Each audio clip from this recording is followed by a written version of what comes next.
আর এখন মুসলমান ভাইরা বুঝতে পারছে ওয়াকাফ আইন।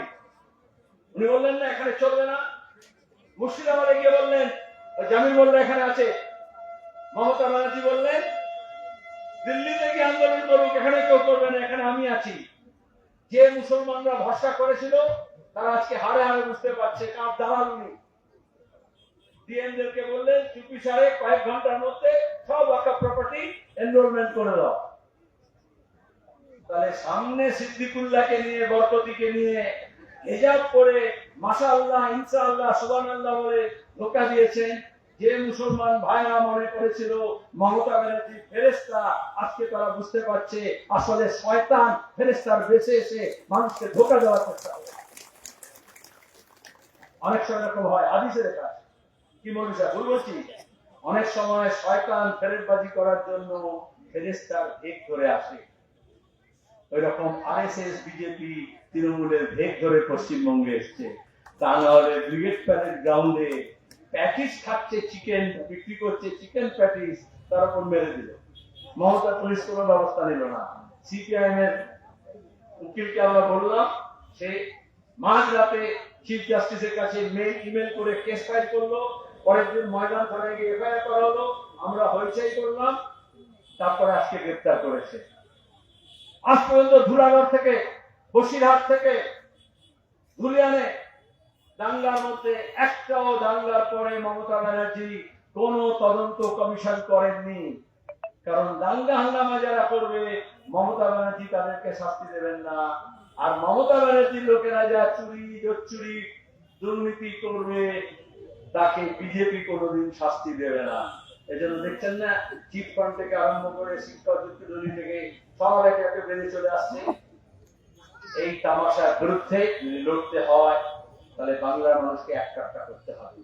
এই বাংলা বাঁচাও মানে, বাকিটা মীনাক্ষী আছে সে বলবে, আমাদের দেশকে বাঁচাতে বাংলাকে বাঁচাতে হবে, বাংলাকে বাঁচাতে হলে বাংলার মানুষকে বাঁচাতে হবে, বাংলার মানুষকে বাঁচাতে হলে মানুষের ঐক্যকে বাঁচাতে হবে, মানুষের ঐক্যকে বাঁচাতে হলে তার রুটি রুজি, কাজ কাম, খাদ্য, স্বাস্থ্য, শিক্ষা, রাস্তাঘাট, পানীয় জল, তার ব্যবস্থা করতে হবে।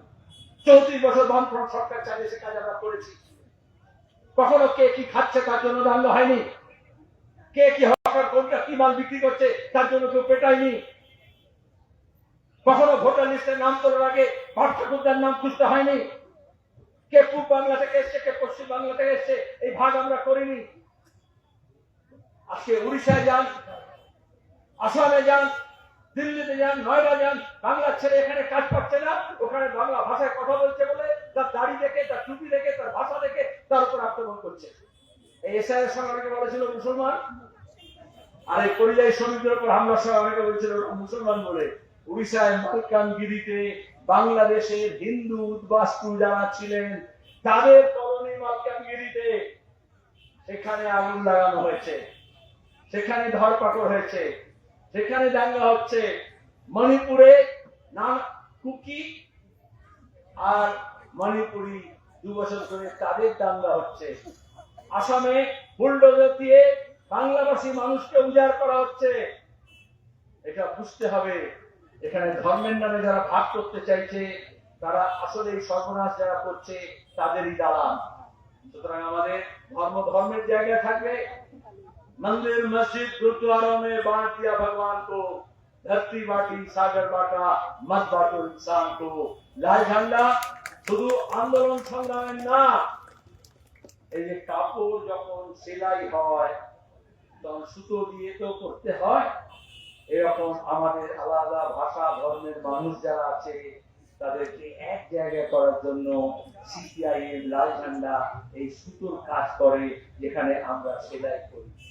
তাহলে বাংলা ভাষায় একটা কেন করছি বড় করে, আপনারা যারা বয়স্ক মহিলারা আছেন তারা বুঝবেন, যখন কোন নতুন সন্তানের আগমনের কথা হয় পরিবারে, তখন দিদিমা, নানি, ঠাকুমা রাজি কি করে, খালা, ফুপু, পিসি তারাও করে, দোপাট্টা, শাড়ি, কম্বল, লুঙ্গি সেইগুলোকে দিয়ে জড়ো করে নিয়ে সেলাই করে কাঁথা তৈরি করে, যাতে ঠান্ডার রাতে ছেলে বাচ্চা পেচ্ছাপ করলে যাতে ভিজে না যায়, পাল্টাতে হবে, কাঁথা তৈরি করে না।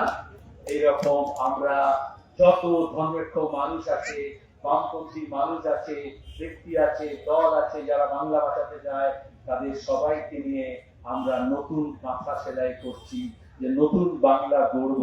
তার জন্য আমাদের আগমন বার্তা ঘোষিত হয়েছে, ভাঙা বুকের পাজর দিয়ে নয়া বাংলা গড়ব।